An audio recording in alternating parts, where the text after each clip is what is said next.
Ay, ano 'to? Ano ito? Mhm. Ano ito? Office of the Vice President, Mr. John Anthony W. Amores. Jose Rizal University, 80 Show Boulevard, Mandaluyong City. Ay. Ano 'to, bagong sulat ba 'to ni o yung dati?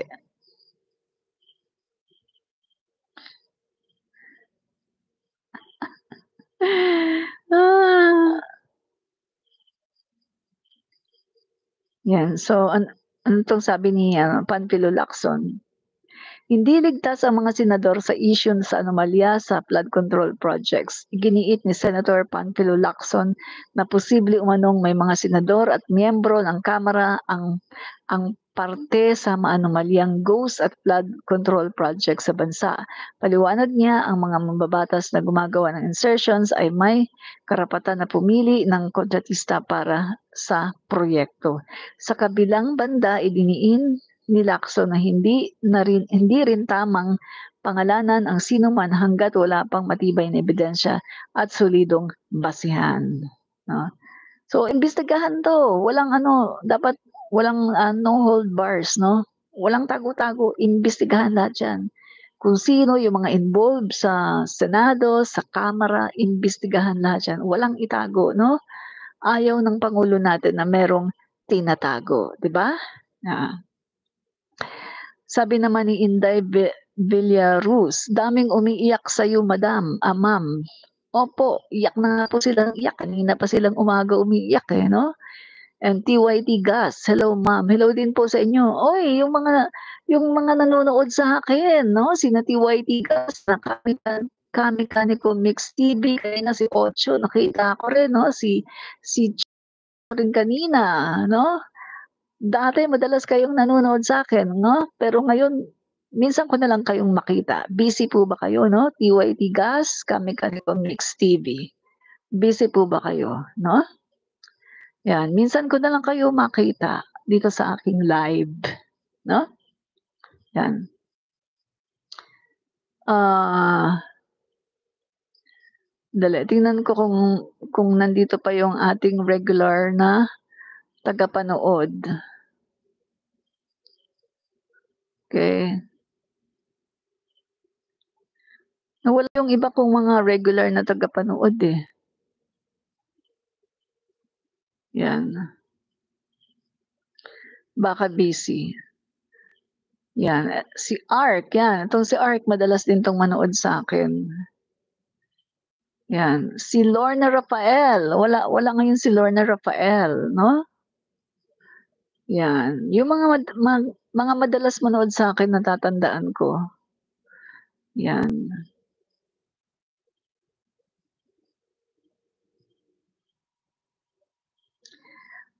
Ah, Ano 'yan, Celso Estrada, I like the way you talk.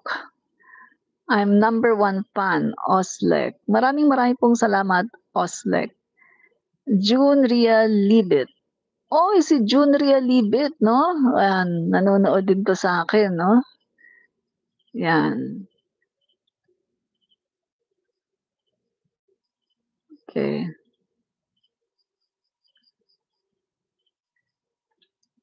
Sabi ng isang si pangalan niya Maling Pag-ibig. Bakit naman Maling Pag-ibig ang pangalan mo? Dapat gawin mo Tamang Pag-ibig.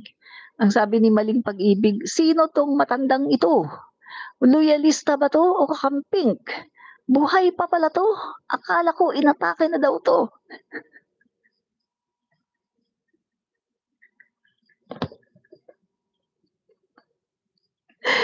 Alam niyo ito sabihin ko sa inyo, 'yan kasi ang mahirap. Kapag hinahangad niyo ang isang tao na mamatay, matagal mamatay 'yun.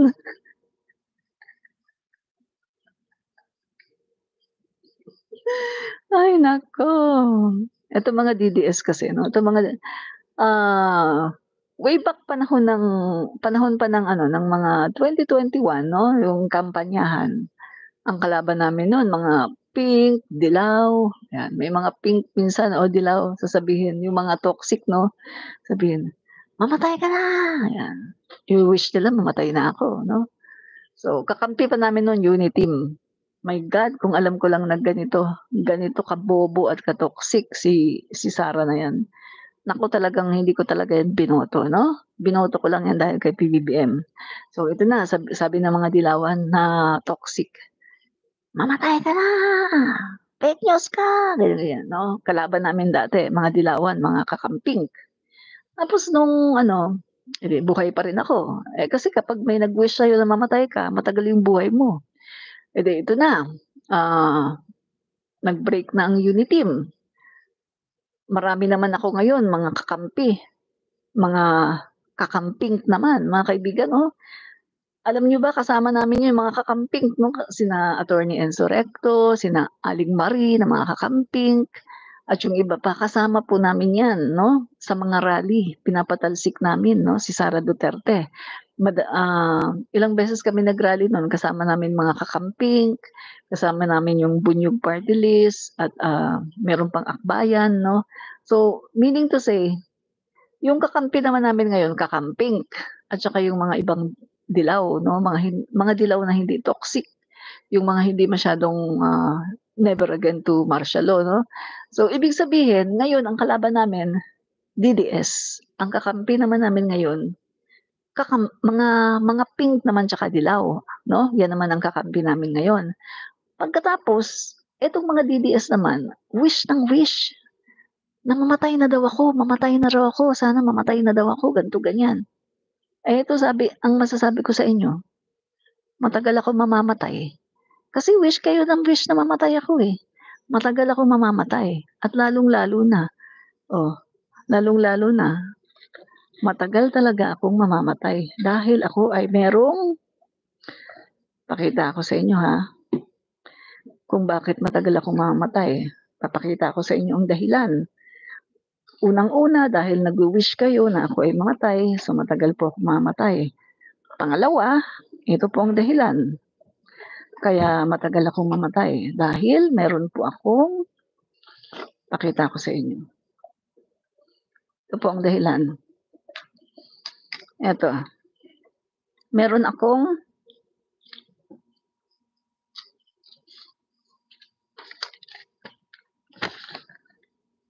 alam niyo yan? Alam niyo 'to?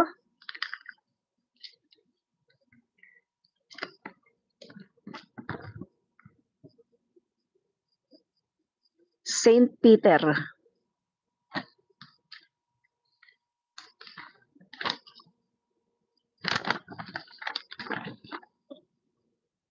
Saint Peter.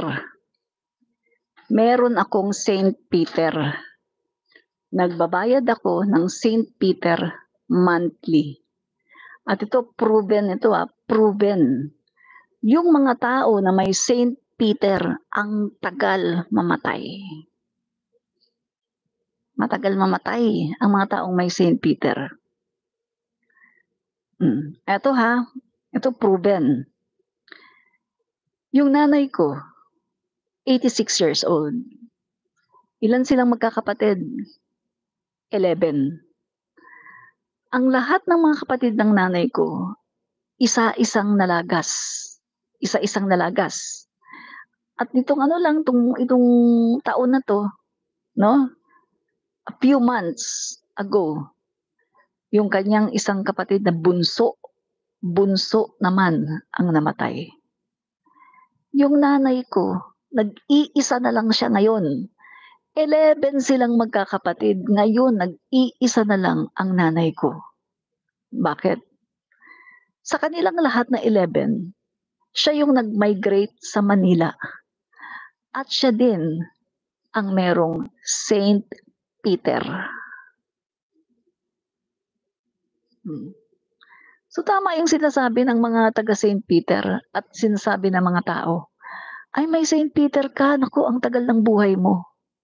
Kaya sa mga nagwi-wish na mamatay na ako, ayan, oh, May Saint Peter ako. Oh. So, ibig sabihin, matagal pa ang buhay ko. Baka mamaya mas mauna pa kayo na maganon kaysa sa akin. May Saint Peter ako. So, ibig sabihin, matagal ang buhay ko. At sakali man, matsugi ako, may makukuha yung pamilya ko at hindi na nila poproblemahin ang kamatayan ko dahil isang tawag lang may pupunta na sa bahay namin, aayusan na ako at ilalagay ako sa kabaong, ise-service na papuntang memorial dahil meron akong Saint Peter. Oo. Sa mga walang Saint Peter, magsikuha na rin kayo ng Saint Peter nang sa ganon, humaba ang inyong buhay. Kaya yung mga DDS dito na nagtatangka at sinasabi na mamatay na ako, sorry, dahil may Saint Peter ako.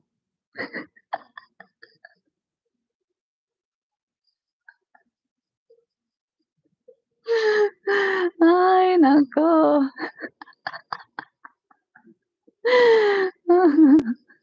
Kuha na kayo Saint Peter mga guys. Yan, tama ka dyan. Kami Comics TV. Kumuha na kayo ng Saint Peter. Baka gusto niyo ako pa mag-agent sa inyo. Pwede rin. Para meron akong ang alam ko kapag naka-recruit ka, meron kang diyan, may cut ka dito. O gusto niyo, ako ang mag-agent sa inyo. Para kikita din ako sa inyo, 'di ba?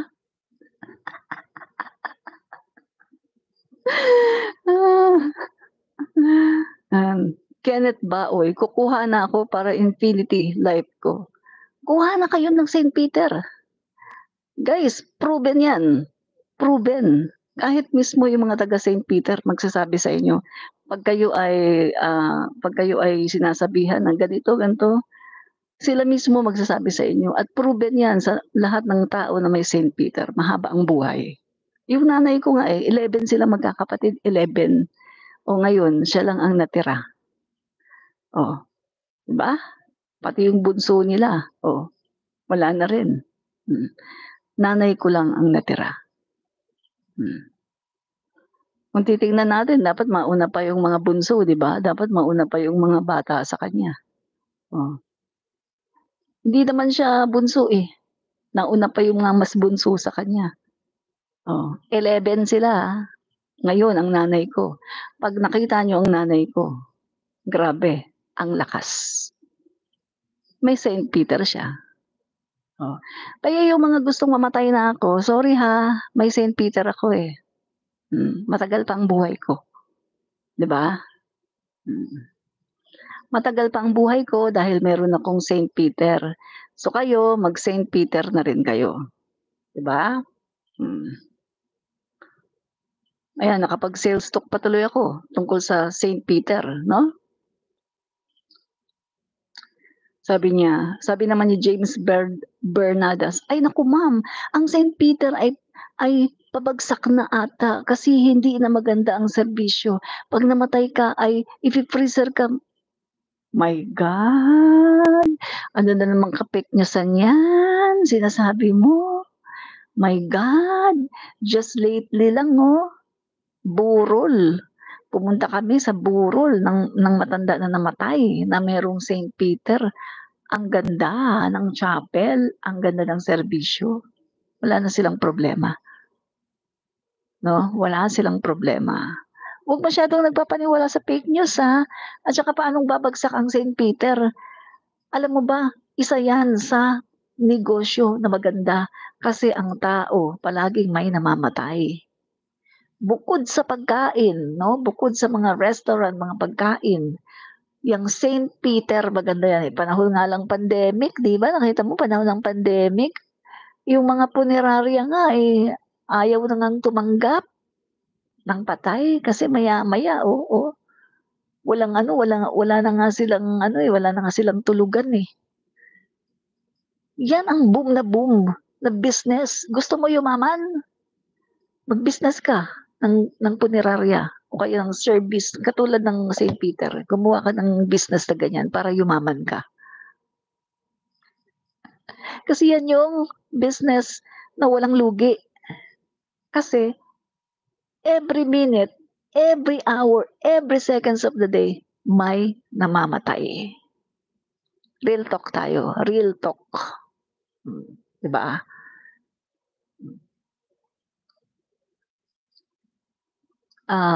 Rosalie Baloloy, totoo po yung kasabihan, yung kung pinapanalangin na mamatay mas lalong tumatagal ang buhay, tumpak. Kaya nga ang sabi ko sa mga DDS, "Ay naku, nagwi-wish kayo na mamatay na ako? Mabibigo kayo. Dahil yung sasabihan mo na mamatay na sana ay lalong hahaba ang buhay. Lalong-lalo na may Saint Peter pa ako."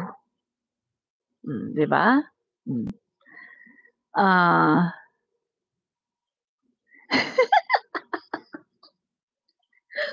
Nakakatawa naman si Kami Kaniko Mix TV. Sabi ni Kami Kaniko Mix TV, "Ang alam ko po ma'am ay humina talaga ngayon kasi hindi na pumapatay ang presidente."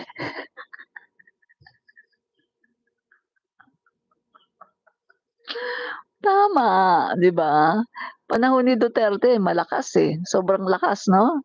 30,000 ba naman ang ngayon na ang pangulo natin ay hindi gumaganon, oh, tama ka.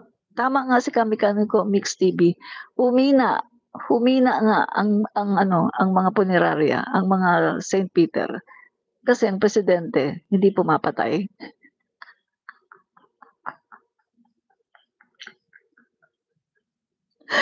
Ay naku,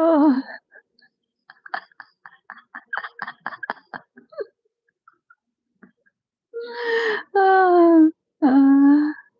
Sabi naman ni Master Payday, "Ha, ha, ha, kilala namin kayo. Ha, ha, ha." Eh, siyempre kilala mo talaga ako, everyday ba naman nasa Facebook ako, nasa YouTube ako, nasa TikTok ako, nagre-reels, nagkokomentaryo, nagraradyo Pilipinas pa ako, kilala mo talaga ako, 'di ba? 'Yun lang 'yun, 'no? Kami-Kani Comics TV, suportahan natin ma'am si Sarah upang lumakas uli ang St. Peter.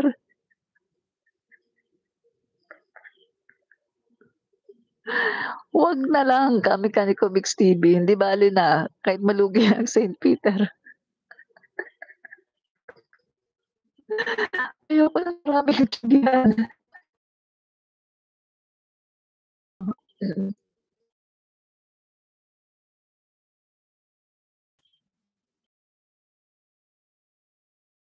guys 'no,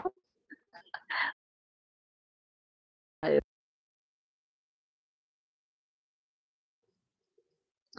Basahin nga natin yung ibang rito, ibang comment. Ah, Sabi ni ah Decrim, "Ma'am, common sense. Hindi niya talaga trabaho pero prinopose niya 'yan. Nasa NEP 'yan. May plano 'yan pero tinuloy pa din." Ayun nga, nasa NEP may plano. Ang trabaho ng isang kongresista mag-legislate, mag-approve 'no ng pondo ng proyekto sa kanyang distrito, 'no?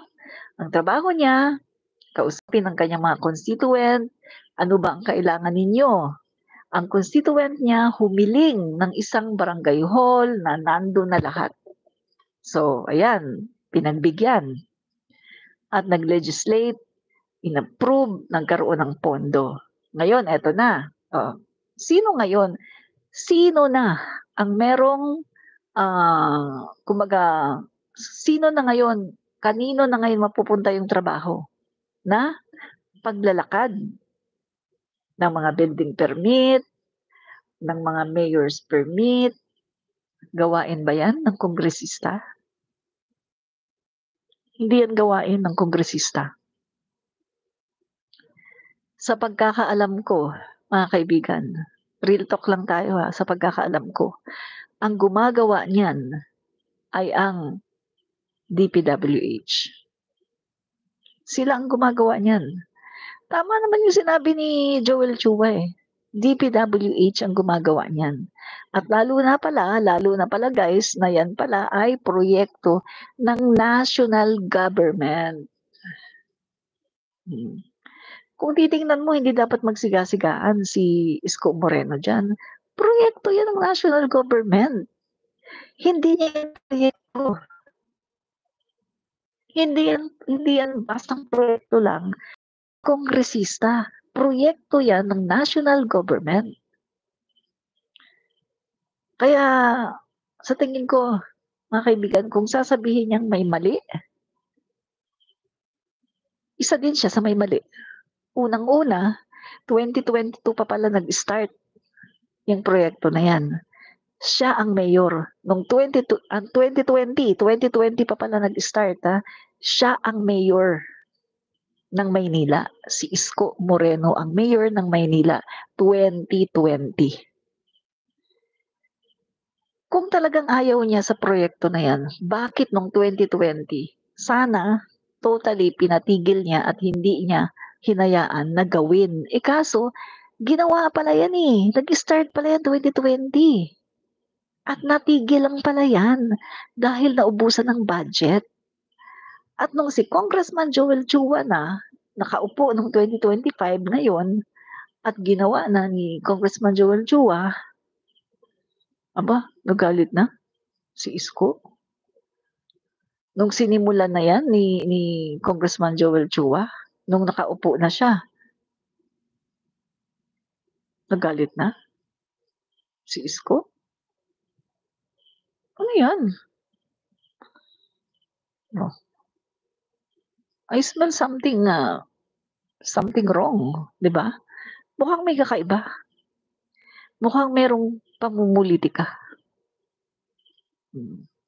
Sabi ko nga sa inyo, wala akong problem kay Isko Moreno.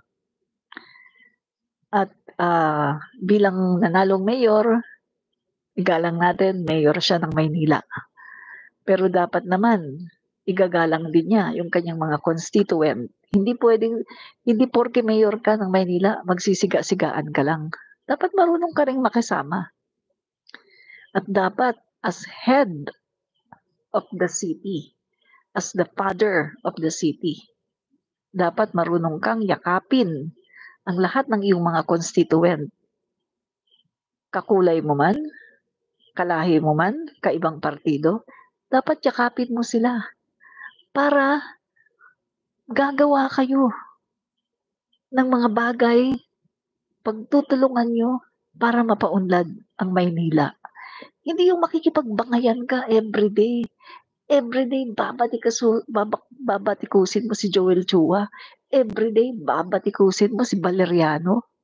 Dahil lang sila ay involved sa pag-imbestiga ng confidential funds ni VP Sara Duterte.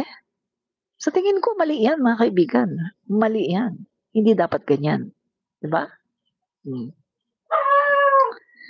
Sabi ni Josephine Castro, ay naku ma'am, ay naku madam, isipin mo, dugyot noon, linis ngayon.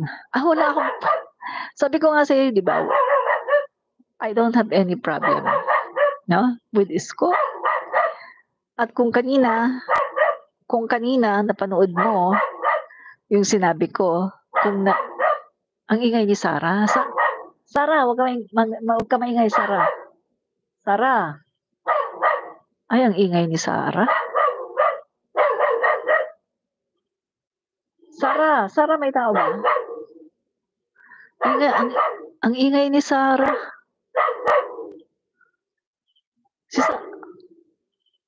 Sara. Ang ingay ni Sara. May tao ba, Sara? Yan. Ang ingay ni Sara, guys, no? Si Sara po. Si Sara po yan, eh, no? So, mga kaibigan, no? Kanina, kung nanood ka kanina, no? Sabi ko nga, walang ibang mapili, eh, sa Manila, no? Na tumatakbo. Si Hani Lacuna, ang ayaw ko kay Hani Lacuna, pinabayaan niya ang Manila. Naging dugyot ang Manila, pinabayaan niya. Daming basura. So, ayoko. Sara!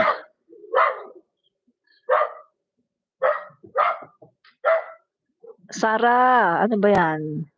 Tigil ka na. Nagko-content pa ako dito. Hindi pa ako tapos. Sara, nagko-content pa ako. Yan. So, yun mga kaibigan, no? Sabi ko nga, si Hani Lacuna, hindi ko gusto. Kasi dugyot ang Maynila, no? Hindi niya inasikaso ang Manila, ang daming basura. Nadadaanan ko yan. Pag pumupunta ako ng Congress, pupunta ako ng Malacanang, nadadaanan ko ang Manila. Hindi ko gusto, no? Hindi inasikaso ni Hani Lacuna. Binigyan na siya ng pagkakataon para ma-impress niya ang mga taga Manila, pero hindi niya ginawa. So sabi ko, hindi pa pwede itong si Hani Lacuna. Pagdating naman kay Sam Versosa, medyo hindi rin ako ano. Pagdating naman kay dun sa babae, hindi rin So si Isko, sige okay na yan si Isko sa akin, no? Okay na yan. Kahit na ang daming mga reklamo sa kanya na si Isko daw ay nagbenta, benta boy daw yan. Na si Isko daw ay ganito, ang dami daw utang. Pero sige, bigyan natin ng chance si Isko, no? Wala akong problema, bigyan natin ng chance. Ang ayoko lang, yung namumulitika. Ang ayoko lang ay yung selective. Kung kung magagalit ka sa mga kongresista, na sasabihin mo na, "Ay nagtayo kayo dito sa gitna ng kalsada." Ang tanong, bakit hindi mo pinapansin yung ibang buildings, ibang barangay hall na nakatayo din sa gitna ng kalsada? Nai-vlog ko na yan dati. 'Di ba? Itinuro ko sa inyo kung saan yung barangay hall na nakatayo sa gitna ng kalsada. Pero hindi man lang sinita ni Isko Moreno dahil ang nagpatayo ay kanyang kaalyado. Kaya yung sinasabi ko tigilan ang pamumulitika. Huwag nang mamulitika. 'Di ba? Huwag nang mamulitika. Huwag nang mamulitika, guys. Tigilan ang pamumulitika. Tapos na ang eleksyon. Huwag nang mamulitika. Magtrabaho. Ano bang mangyayari sa pamumulitika? Away-away lang. Katulad ngayon ng ginagawa ng Vice Presidente na walang ginawa kundi mamulitika at walang ginawa kundi manirang puri sa Pangulo natin. Pero at the end of the day, nakikita naman na puro kasinungalingan ang kanyang sinasabi. 'Di ba? Sa tigilan ang pamumulitika. Kitang-kita naman may pamumulitika dito. 'Di ba? So, mga kaibigan, maraming po salamat sa mga nanood.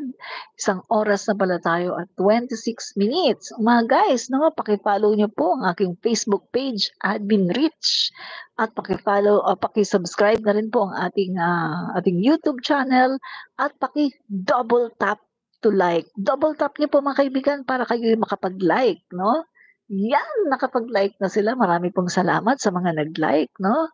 At paki-follow niyo na rin po ang aking TikTok page, Admin Rich. Admin Rich din po, no? Follow niyo po Facebook, Admin Rich, YouTube channel, ito, paki-subscribe at saka yung ating TikTok, no? Yan po. So maraming pong salamat mga kaibigan. Fight fake news, expose the truth. Salamat po, Kamikanico Mix TV. Maraming salamat sa panonood, no? Maraming salamat. Papasalamatan ko na rin yung mga DDS na nandito. Amando David, salamat kay Amando David. Perfecto Dorado, salamat. Lucia Pabate, salamat. Isaias Barbosa, Mario Vesenal, Lucia Pabataw, Rialin Pahimnayan, Dodoy Riola, Josephine Castro, Leonila Penis, Joe Cabigas, Salonpas, Lucia Pabataw, Joe Cabigas, Darwin, salamat po sa panonood. Patrick Lugto, salamat po. Roger, JR Timuat, Cornelio Castro, Kaloy, salamat po sa panonood. Kenneth Andrios, thank you. At sino pa? Rialyn Pahimayan, Patrick Lugto, salamat sa panonood. Vilma Marasigan, Raynet Mangaw, salamat po sa panonood. JR Timuat, Alvin Sin, Roger, salamat sa panonood. Jewel Rico Design, salamat po sa panonood. Oliver Rojas, salamat po. Master Payday, salamat po sa panonood. At salamat din po kay MC, salamat din po kay Flor Delis Cansico, salamat din po kay Olpi Flores, thank you din po kay sino pa ba to? Kamikanico Mix TV, Julito Calderon, salamat po. Thank you din po kay Susan Suria at salamat din po kay Master Ben-Hur. Salamat din po kay Rosalie Baloloy, Hilario Blando. Salamat din po kay James Bernadas, Hilario Bando, Ayman Makasasa, salamat po. Rosalie Baloloy, Dino Rado, salamat. Oy, si Dino Rado, yan, nanonood to, no? At salamat din po kay Kenneth Baoy, Jaime Ranopa, Renato Nazaret, John E., salamat din po sa panonood, no? Maraming salamat din kay Adele Lianos. Thank you din po kay Jules. Salamat din po kay Jerry Maramara. Salamat din po kay Mia Kilosa. Thank you din kay Celso Estrada. At June Realibit, salamat po. Joe Apps Kagaya TV, marami pong salamat. TYT Gas, Celso Estrada. Inday Villaruz, maraming salamat.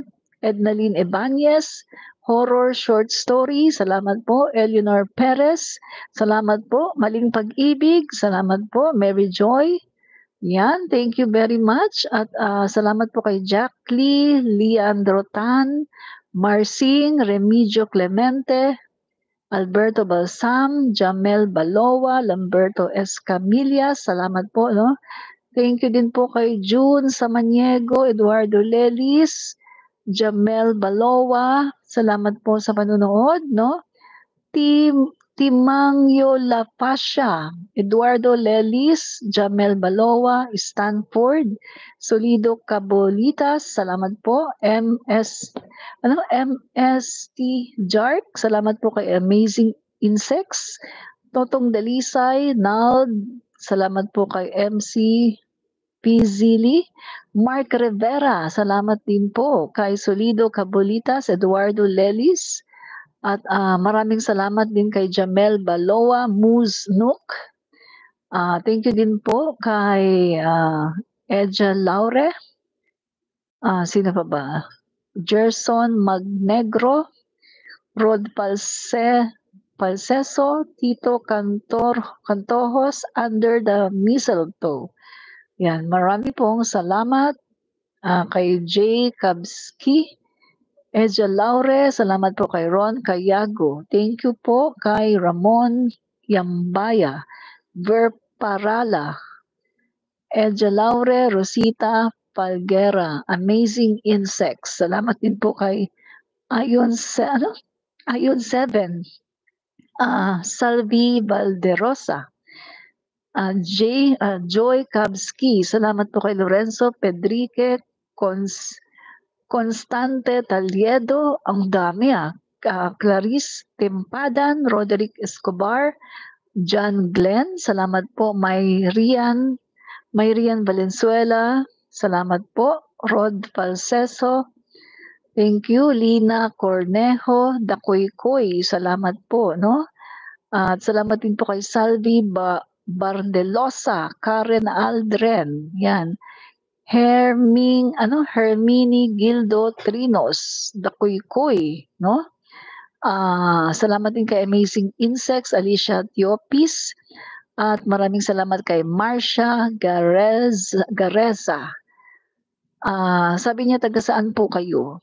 Originally, ako po ay taga Mindanao, 'no, Misamis Oriental. Mindanao po ako, 'no, matagal po kaming pero matagal po kami na, tumira sa Cagayan de Oro. Pero sa Misamis Oriental po kami, 'no, sa may hindi ko na sasabihin yung lugar kasi kapag sinabi ko yung lugar, maliit lang po yung baryo namin, lahat po dun ay magkakamag-anak. So 'pag sinabi ko yung baryo namin, alam na this, 'no, basta ako ay nasa Misamis Oriental. 'Yan. Hala, Misamis ako madam, Misamis Oriental po ako, 'no? So, baka nagkita na tayo dun, 'yan. Josephine Castro, 'yan, maraming salamat. Simple Nobody 1977, 'yan, salamat po. At, Archie Lacson, marami pong salamat. Simple Nobody 1977, Ricky Maranan, Julie Ingham, 'yan, salamat po, 'no? So, maraming maraming pong salamat mga kaibigan, 'no, sa mga nanood ngayon at bukas po muli, 'no, sa another live. Bye-bye and God bless. Admin Rich po ito, komentarista. Bye. Fight fake news, expose the truth.